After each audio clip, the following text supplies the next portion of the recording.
தொடக்க நூல் அதிகாரம் 28 முதல். ஈசாக்கு யாக்கோபை அழைத்து அவனுக்கு ஆசி வழங்கி கட்டளையிட்டு கூறியது: நீ கனானிய புதல்வருள் எவரையும் மணந்து கொள்ளாதே.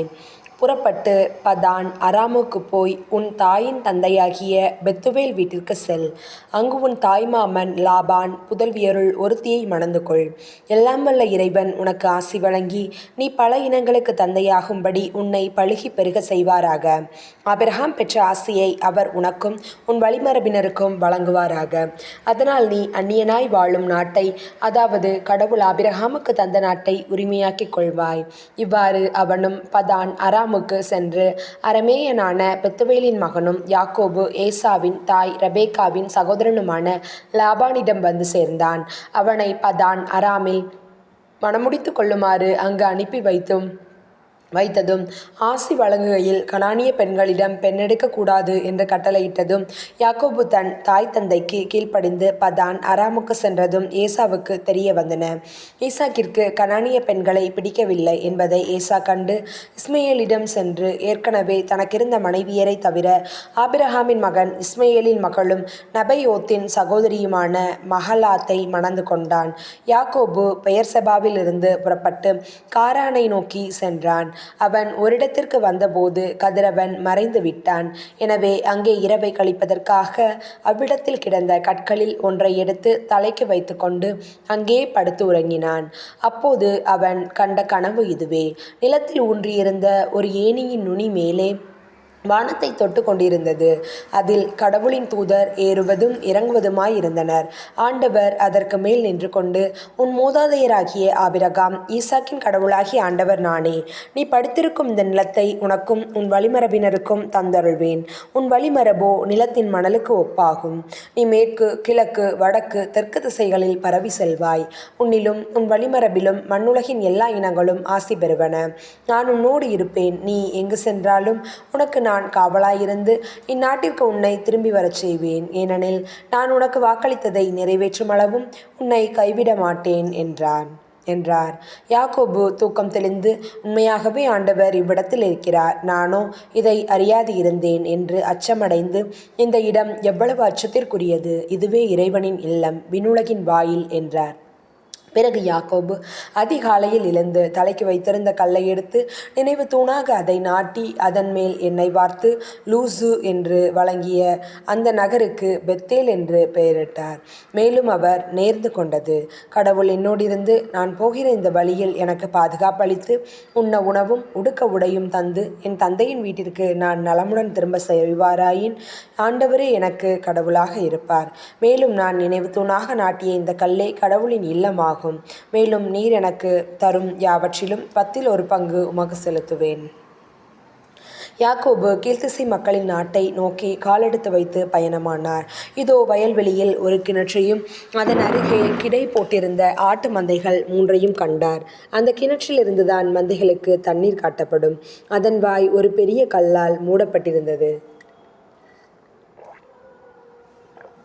மந்தைகள் எல்லாம் ஒன்று சேர்ந்த பின் இடையர்கள் கல்லை புரட்டி அவை குடித்து முடித்ததும் மறுபடியும் கல்லை கிணற்று வாயிலின் மேல் தூக்கி வைப்பது வழக்கம். யாக்கோபு இடையர்களை நோக்கி, சகோதரரே, நீங்கள் எங்கிருந்து வருகிறீர்கள் என. அவர்கள், நாங்கள் காரானிலிருந்து வருகிறோம் என்றார்கள்.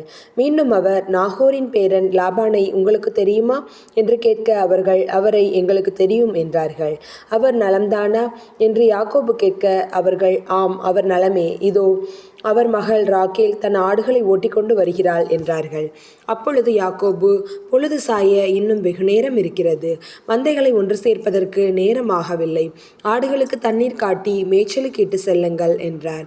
அதற்கு அவர்கள், நாங்கள் அப்படி செய்யக்கூடாது. ஏனெனில் எல்லா மந்தைகளையும் ஒன்று சேர்த்த பின்னரே கிணற்று வாயினின்று கல் புரட்டப்படும். அப்பொழுதுதான் ஆடுகளுக்கு தண்ணீர் காட்டுவோம் என்று சொன்னார்கள். இப்படி அவர்கள் பேசிக் கொண்டிருக்கையில் ஆடு மேய்ப்பவளான ராகேல் தன் தந்தையின் ஆடுகளை ஓட்டிக்கொண்டு வந்தாள். ராகேல் தன் தாய் மாமன் லாபானின் மகள் என்றும் ஆடுகள் அவனுடையவை என்றும் யாக்கோபு கண்டான். எனவே கிணற்றில் மூடியிருந்த கல்லை புரட்டி தன் தாய் மாமன் லாபானின் மந்தைக்கு தண்ணீர் காட்டினார். பின் ராகேலை முத்தமிட்டு கதறி ஆனந்த கண்ணீர் விட்டார். பின்பு தாம் அவள் தந்தைக்கு உறவினர் என்றும் ரெபேக்காவின் மகன் என்றும் அவளுக்கு தெரிவிக்க, உடனே அவள் ஓடிப்போய் தன் தந்தையிடம் சொன்னாள். தன் சகோதரியின் மகன் யாக்கோபு வந்த செய்தி கேட்டவுடன் லாபான் அவருக்கு எதிர்கொண்டு ஓடி அவரை அரவணைத்து முத்தமிட்டு தன் வீட்டிற்கு அழைத்து சென்றான். அங்கு யாக்கோபு தமக்கு நேர்ந்தவற்றை எல்லாம் எடுத்துரைத்தார். லாபான் அவரிடம், நீ என் எலும்பும் சதையுமல்லவா என்றான். அவனுடன் அவர் 1 மாத காலம் தங்கியிருந்தார். அதன்பின் லாபான் யாக்கோபை நோக்கி, நீ என் உறவினன் என்பதற்காக ஒன்றும் வாங்காமல் எனக்கு வேலை செய்யலாமா? சம்பளம் எவ்வளவு கேட்கிறாய் சொல் என்றான். லாபானுக்கு 2 புதல்வியர் இருந்தனர். மூத்தவள் பெயர் லேயா, இளையவள் பெயர் ராக்கேல். ஆனால் லேயா மங்கிய பார்வை உடையவள், ராக்கேலோ வடிவழகும் எழில் தோற்றமும் உடையவள். யாக்கோபு ராக்கேலை விரும்பினார். எனவே அவள், இளைய மகள் ராக்கேலுக்காக 7 ஆண்டுகள் உம்மிடம் வேலை செய்கிறேன் என்றார். அதற்கு லாபான், அவளை அந்நியன் ஒருவனுக்கு கொடுப்பதை விட உனக்கு கொடுப்பதே மேல், என்னோடு தங்கியிரு என்றான். அப்படியே யாக்கோபு 7 ஆண்டுகள் ராக்கேலை முன்னிட்டு வேலை செய்தார். ஆனால் அவர் அவள் மீது வைத்திருந்த அன்பின் மிகுதியால் அது அவருக்கு சில நாட்களாகவே தோன்றியது. பின் யாக்கோபு லாபானை நோக்கி, நான் என் மனைவியோடு சேரும் பொருட்டு அவளை எனக்கு தாரும், என் ஒப்பந்த நாட்கள் நிறைவேறிவிட்டன என்றார். ஆகவே லாபான் அவ்வூர் மக்கள் அனைவரையும் அழைத்து திருமண விருந்தளித்தான். ஆனால் மாலையானதும் அவன் தன் மகள் லேயாவை அழைத்து கொண்டு போய் யாக்கோபிடம் விட அவர் அவளுடன் உறவு கொண்டார். லாபான் தன் மகள் லேயாவுக்கு பணிபுரிய தன் பணிப்பெண் சில்பாவை கொடுத்தார். அதிகாலையில் அந்த பெண் லேயா என்று கண்டு யாக்கோபு லாபானை நோக்கி, நீர் எனக்கு ஏன் இப்படி செய்தீர்? ராக்கேலுக்காக அல்லவா நான் உம்மிடம் வேலை செய்தேன், என்னை ஏமாற்றியது ஏன் என்றார். அதற்கு லாபான், மூத்தவள் இருக்க இளையவளை கொடுப்பது எங்கள் ஊர் வழக்கமில்லை. ஆகையால் நீ இவளோடு 7 நாட்கள் இன்னும் 7 ஆண்டுகள் என்னிடம் வேலை செய்தால் அவளையும் உனக்கு கொடுப்பேன் என்றான். அவ்வாறு யாக்கோபு லேயாவுடன் 7 நாட்களை கழித்தார். அதன் பின் லாபான் தன் மகள் ராக்கேலை அவருக்கு மனைவியாக கொடுத்தான். லாபான் தன் மகள் ராக்கேலுக்கு பணிபுரிய தன் பணிப்பெண் பில்காவை கொடுத்தான். யாக்கோபு ராக்கேலுடன் கூடி வாழ்ந்தார். அவளை லேயாவை விட அதிகம் நேசித்தார். லாபானிடம் மேலும் 7 ஆண்டுகள் வேலை செய்தார். இப்படி இருக்க லேயா வெறுப்புக்குள்ளானதை ஆண்டவர் கண்டு அவருக்கு தாய்மை பேறு அருளினார். ராக்கேலோ மலடியாகவே இருந்தார். லேயா கருத்தாங்கி ஒரு மகனை பெற்றெடுத்தார். ஆண்டவர் என் தாழ்நிலையை கண்ணோக்கினார். இப்பொழுது என் கணவர் என் மீது அன்பு கூர்வார் என்பது உறுதி என்று கூறி அவனுக்கு ரூபன் என்று பெயரிட்டார். மீண்டும் அவர் கருத்தாங்கி ஒரு மகனை பெற்றெடுத்தார்.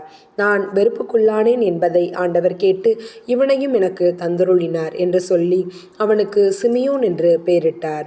அவர் மீண்டும் கருவுற்று இன்னொரு மகனை பெற்றெடுத்தார்.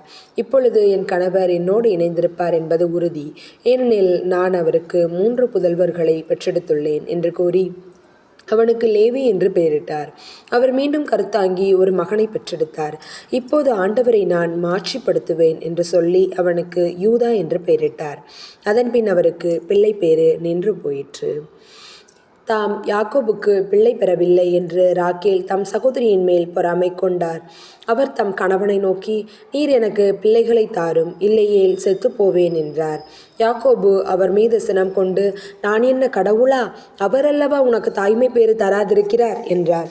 அப்பொழுது ராக்கேல், இதோ என் பணிப்பெண் பில்கா, நீர் அவளோடு கூடி வாழ்வீர். அவள் எனக்காக பிள்ளை பெற்று என் மடியில் வைக்க நானும் அவள் மூலம் பிள்ளை பேறு பெறுவேன் என்றார். பின்பு அவர் அவருக்கு தம் பணிப்பெண் பில்காவை மனைவியாக கொடுக்க அவரும் அவளுடன் கூடி வாழ்ந்தார். பில்கா கருவுற்று யாக்கோபுக்கு ஒரு மகனை பெற்றெடுத்தாள். ராக்கேல், ஆண்டவர் எனக்கு நீதி வழங்கி என் மன்றாட்டை கேட்டருளி எனக்கு ஒரு மகனை தந்தார் என்று சொல்லி அவனுக்கு தான் என்றும் பெயரிட்டார். பில்கா மீண்டும் கருவுற்று மற்றொரு மகனை பெற்றாள். ராக்கேல், நான் என் சகோதரியோடு கடுமையான போராட்டங்களில் ஈடுபட்டு வெற்றி கொண்டேன் என்று கூறி அவனுக்கு நப்தலி என்று பெயரிட்டார். லேயா தமக்கு பிள்ளை பேறு நின்று விட்டதென கண்டு தம் பணிப்பெண் சில்பாவை யாக்கோபுக்கு மனைவியாக கொடுத்தார். லேயாவின் பணிப்பெண் சில்பா யாக்கோபுக்கு ஒரு மகனை பெற்றெடுத்தாள். லேயா, நான் நற்பேறு பெற்றுள்ளேன் என்று சொல்லிக்கொண்டு அவனுக்கு காத்து என்று பெயரிட்டார். லேயாவின் பணிப்பெண் சில்பா மீண்டும் யாக்கோபுக்கு ஒரு மகனை பெற்றெடுத்தாள். லேயா, எனக்கு எவ்வளவு மகிழ்ச்சி, பெண்டீர் என்னை மகிழ்ச்சி பெற்றவள் என்பர் என்று சொல்லி அவனுக்கு ஆசேர் என்று பெயரிட்டான். கோதுமை அறுவடை காலத்தில் ரூபன் வயல்வெளியில் தூதாயிம் கனிகளை கண்டு அவற்றை தன் தாய் லேயாவிடம் கொண்டு வந்து கொடுத்தான்.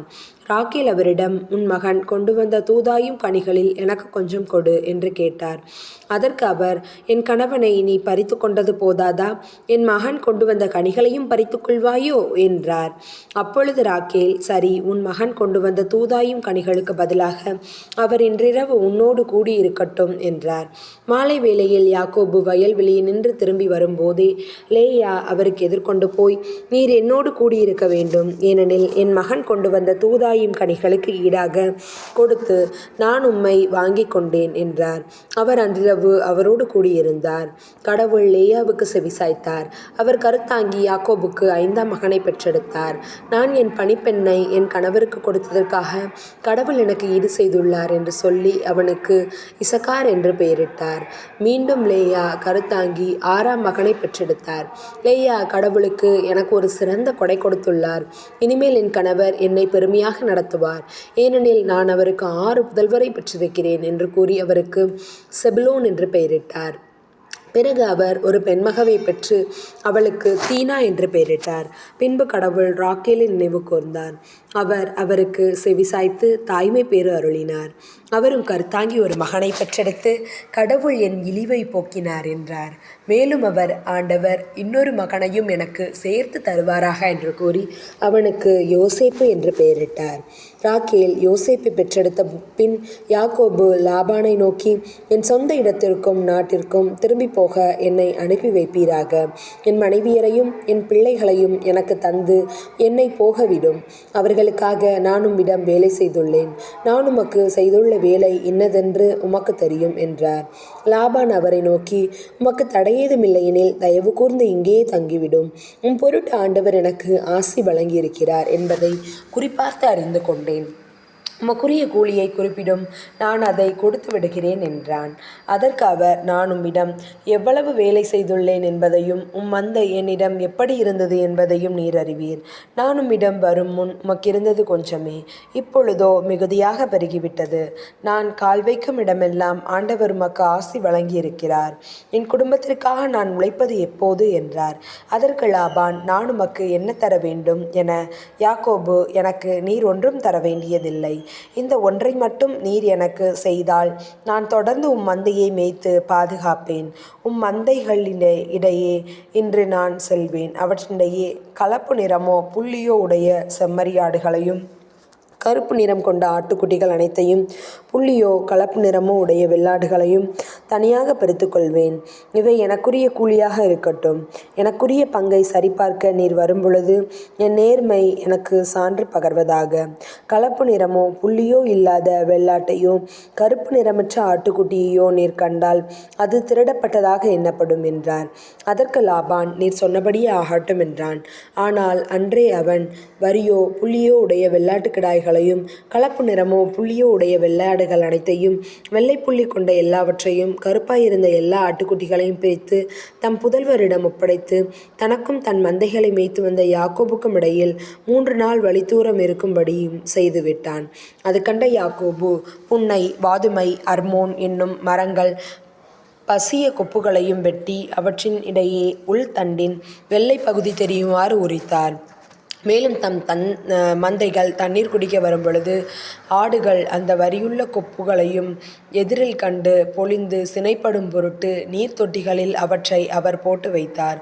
பொழியும் நேரத்தில் அக்கொப்புகளை கண்டு பொழிந்த ஆடுகள் வரியோ கலப்பு நிறமோ புள்ளியோ உடைய குட்டிகளை ஈன்றன.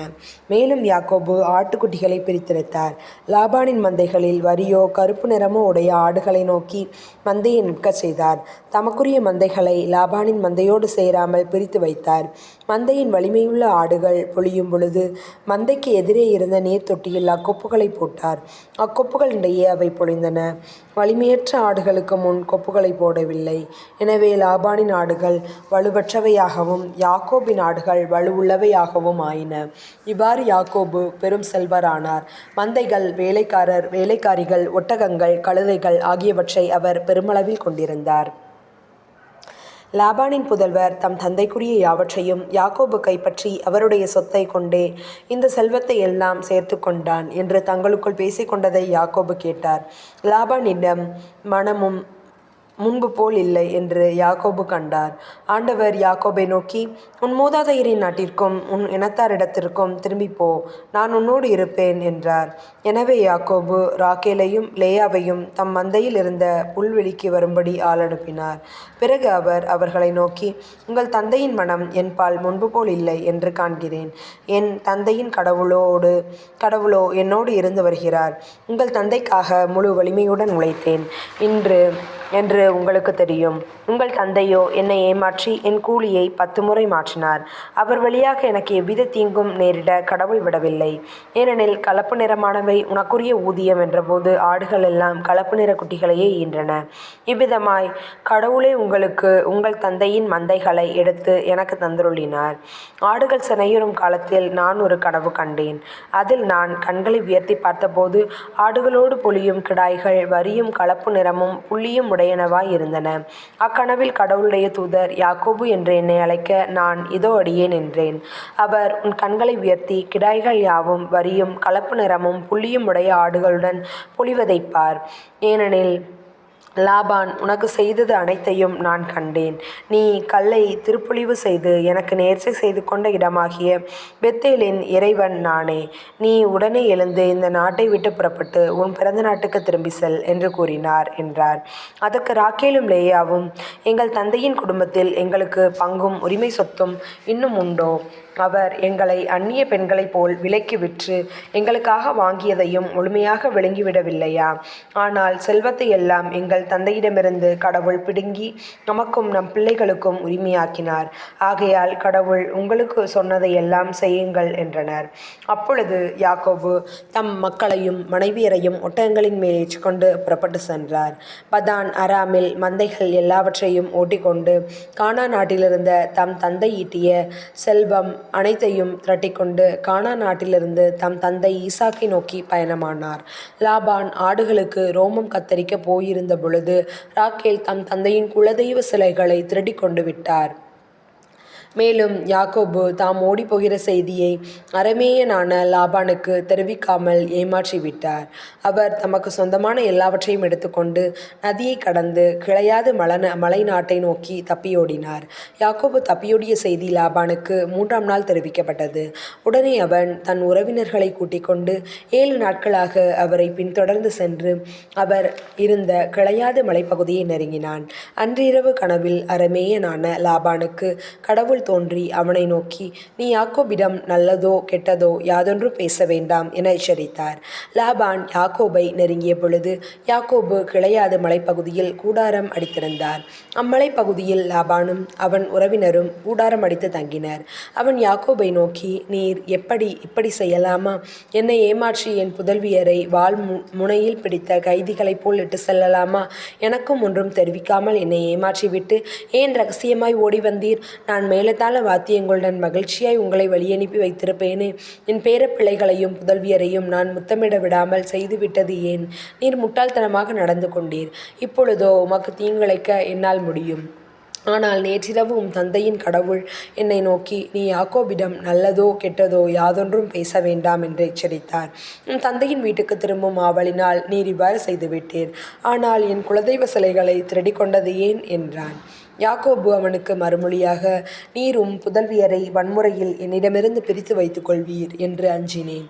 ஆனால் உம் குலதெய்வ சிலைகளை யாரேனும் திருடியிருந்தால் அவன் உயிரோடு இருக்க வேண்டாம். உம்முடைய பொருள் ஏதாவது இங்கே என்னிடம் இருக்கிறதா என்று நம் உறவினர் முன்னிலையில் பரிசோதித்து பார்த்து எடுத்துக்கொள்ளும் என்றார்.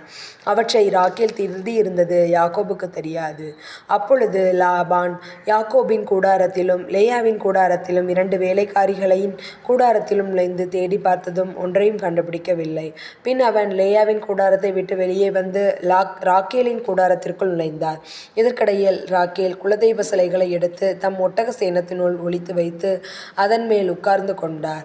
லாபான் கூடாரம் எங்கும் சோதித்து பார்த்தும் ஒன்றையும் கண்டுபிடிக்கவில்லை. அவர் தன் தந்தையை நோக்கி, என் தலைவராகிய உம் முன்னிலையில் என்னால் நிற்க முடியவில்லை என்று சினம் கொள்ள வேண்டாம், ஏனெனில் நான் மாத விளக்காய் இருக்கிறேன் என்றார். எனவே அவன் எவ்வளவு தேடி பார்த்தும் குலதெய்வ சிலைகளை கண்டுபிடிக்க முடியவில்லை. அப்பொழுது யாக்கோபு சிரமுற்று லாபானுடன் வாதிட்டு மறுமொழியாக கூறியது, நான் செய்த குற்றம் என்ன? நான் செய்த பாவம் என்ன? ஏன் இப்படி என்னை துரத்தி கொண்டு வருகிறீர்? என் உடைமைகளை எல்லாம் சோதித்து பார்த்தீரே, வீட்டுப் பொருட்களில் ஏதேனும் கண்டுபிடித்தீரோ? அப்படியானால் அதை என் உறவினர் உறவினர் முன்னிலையில் இங்கே வையும். இவர்களே உமக்கும் எனக்கும் இடையே தீர்ப்பு வழங்கட்டும். இதற்காகத்தானா நான் உம்மோடு 20 ஆண்டுகளாக இருந்தேன்? உம்முடைய செம்மறியாடுகளும் வெள்ளாடுகளும் சினை அழியவில்லை. உம்முடைய மந்தைக் கிடாய்களில் ஒன்றையும் நான் தின்னவில்லை. கொடிய விலங்குகளால் அடிப்பட்டவைகளை நான் உம்மிடம் கொண்டு வரவில்லையே, மாறாக அவற்றிற்கும் ஈடு செய்தேன். ஆனால் இரவிலோ பகலிலோ களவு போனவற்றிற்காக நீர் என் கையிலிருந்து ஈடு வாங்கி கொண்டீரே. பகலில் கொடும் வெயிலிலும் இரவில் கடும் குளிரிலும் என்னை வாட்டின. அதனால் என் கண்களுக்கு உறக்கமே இல்லை. இவ்விதமாய் நான் உமது வீட்டில் புதல்வியருக்காக 14 ஆண்டுகளும் மந்தைகளுக்காக 6 ஆண்டுகளுமாக இந்த 20 ஆண்டுகள் உம்மிடம் வேலை செய்தேன். நீரோ என் ஊதியத்தை 10 முறை மாற்றினீர்.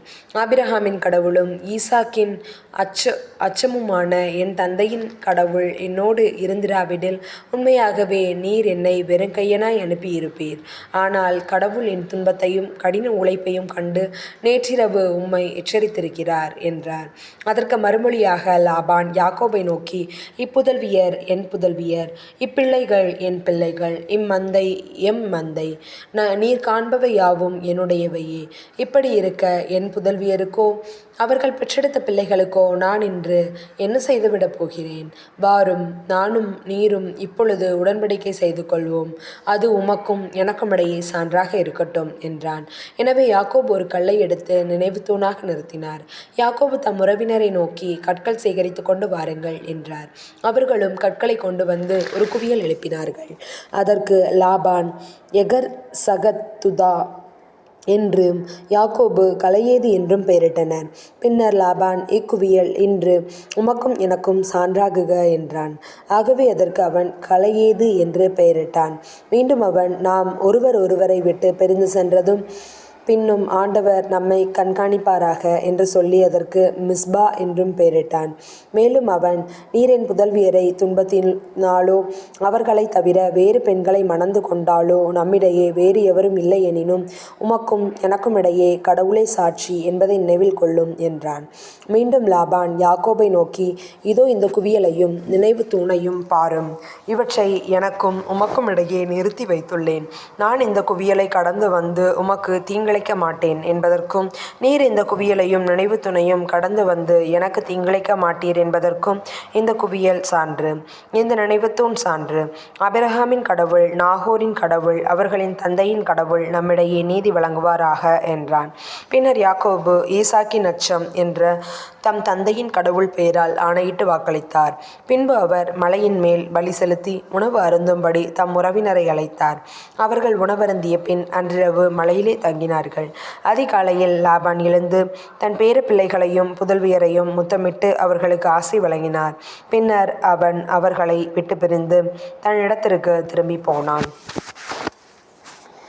பின்னர் யாக்கோபு தம் பயணத்தை தொடர்ந்தார். கடவுளின் தூதர்கள் வழியில் அவரை சந்தித்தார்கள். யாக்கோபு அவர்களை கண்டபோது, இதுதான் கடவுளின் படை என்று கூறி அந்த இடத்திற்கு மகனயீம் என்று பெயரிட்டார். பின்பு யாக்கோபு ஏதோம் நாட்டில் உள்ள சேயீர் பகுதியில் வாழ்ந்து வந்த தம் சகோதரன் ஏசாவிடம் தூதரை அனுப்பினார்.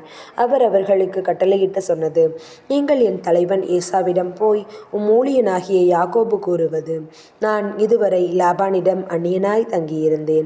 மாடுகளும் கழுதைகளும் ஆடுகளும் வேலைக்காரரும் வேலைக்காரிகளும் எனக்கு உள்ளனர்.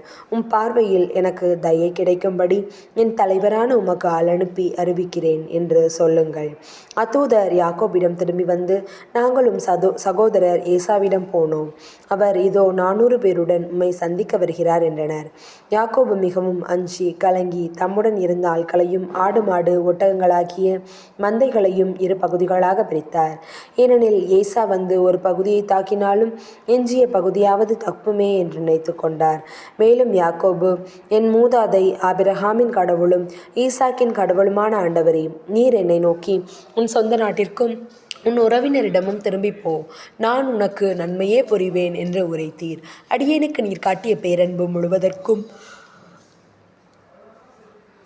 நம்பிக்கைக்குரிய தன்மை முழுவதற்கும் நான் தகுதியற்றவன். நான் இந்த யோர்தானை கடந்து சென்ற பொழுது என்னிடமிருந்த ஒரு கோல் மட்டுமே என்னிடமிருந்தது ஒரு கோல் மட்டுமே. இப்பொழுதோ 2 பரிவாரங்கள் உடையவனானேன். என் சகோதரர் ஏசாவுக்கு நான் மிகவும் அஞ்சுகிறேன். அவர் கையினின்று என்னை விடுவித்தருளும். இல்லையேல் அவர் வந்து என்னையும் பிள்ளைகளையும் தாய்களையும் தாக்குவார்.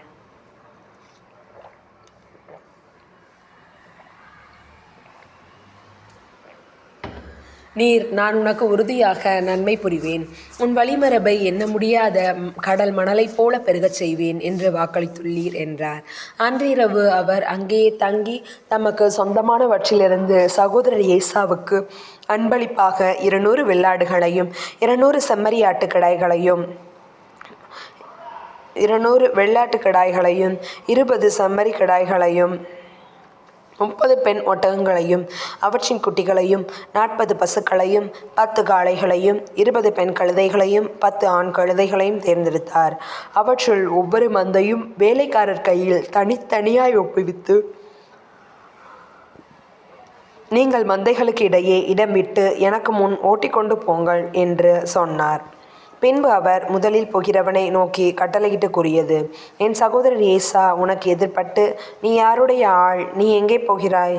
உனக்கு முன் செல்லும் இவை யாருடையன என்று உன்னிடம் கேட்டால், இவை உம் ஊழியன் யாக்கோபினுடையவை. அவர் தம் தலைவனாகிய ஏசாவுக்கு இவற்றை அன்பளிப்பாக அனுப்பியிருக்கிறார். அவரும் எங்கள் பின்னார் வருகிறார் என்று நீ சொல்வாய் என்றார். அதே விதமாய் அம்மந்தைகளை ஓட்டி செல்லும் 2ஆம் 3ஆம் ஆட்களுக்கும் மற்ற அனைவருக்கும் கட்டளையிட்டு கூறியது, ஏசாவை நீங்கள் சந்திக்கும் பொழுது, இதோ ஊழியன் யாக்கோபு எங்கள் பின்னால் வருகிறார் என்று சொல்லுங்கள். ஏனெனில் யாக்கோபு, நான் அவர் முன்னே இவ்வன்பளிப்புகளை அனுப்பி அவரை அமைதிப்படுத்துவேன். பின்பு நான் அவரை நேரில் காணும் பொழுது அவர் ஒருவேளை என்னை ஏற்றுக்கொள்வார் என்று நினைத்தார். அவ்விதமே யாக்கோபின் அன்பளிப்புகள் அவருக்கு முன் சென்றன. அவரோ அன்றிரவு கூடாரத்தில் தங்கினார். அந்த இரவிலேயே அவர் எழுந்து தம் 2 மனைவியரையும் தம் 2 வேலைக்காரிகளையும் புதல்வர் 11 பேரையும் அழைத்து கொண்டு யாபோக்கு ஆற்றின் துறையை கடந்தார். அப்படி அவர்களை ஆற்றை கடக்க செய்த பொழுது தமக்கிருந்த அனைத்தையும் அனுப்பி வைத்தார். யாக்கோபு மட்டும் இவ்வாறு தனித்திருக்க, ஒரு ஆடவர் பொழுது விடியும் மட்டும் அவரோடு மட்போரிட்டார். யாக்கோபை வெற்றி கொள்ள முடியாதென்று கண்ட அந்த ஆடவர் அவரது தொடைச்சந்தை தொட்டார். யாக்கோபு அவரோடு மட்போரிடுகையில் தொடைச்சந்து இடம் விலகியது. அப்பொழுது ஆடவர், என்னை போகவிடு, பொழுது புலரப் போகிறது என யாக்கோபு, நீர் எனக்கு ஆசி வழங்கினால் ஒழிய உம்மை போகவிடேன் என்று மறுமொழி சொன்னார். ஆடவர், உன் பெயர் என்ன என அவர், நான் யாக்கோபு என்றார். அப்பொழுது அவர், உன் பெயர் இனி யாக்கோபு எனப்படாது, இஸ்ரவேல் எனப்படும். ஏனெனில் நீ கடவுளோடும் மனிதரோடும் போராடி வெற்றி கொண்டாய் என்றார். யாக்கோபு அவரை நோக்கி, உன் பெயரை சொல்லும் என்றார். அவர், என் பெயரை நீ கேட்பது ஏன் என்று அந்த இடத்திலேயே அவருக்கு ஆசி வழங்கினார். அப்பொழுது யாக்கோபு, நான் கடவுளின் முகத்தை நேரில் கண்டும் உயிர் தப்பி பிழைத்தேன் என்று சொல்லி அந்த இடத்திற்கு பெனியேல் என்று பெயரிட்டார். அவர் பெனியேலுக்கு அப்பால் சென்றவுடன் கதிரவன் தோன்றினான். தொடை விலகியதால் அவரும் நொண்டி நொண்டி நடந்தார். அதன் பொருட்டு இஸ்ரவேலர் இந்நாள் வரை தொடைச்சந்து சதை நாரை உண்பதில்லை. ஏனென்றால் அந்த ஆடவர் யாக்கோபின் தொடைச்சந்து சதை நாரை தொட்டார். இது ஆண்டவர் வழங்கும் அருள்வாக்கு. இறைவா, உமக்கு நன்றி.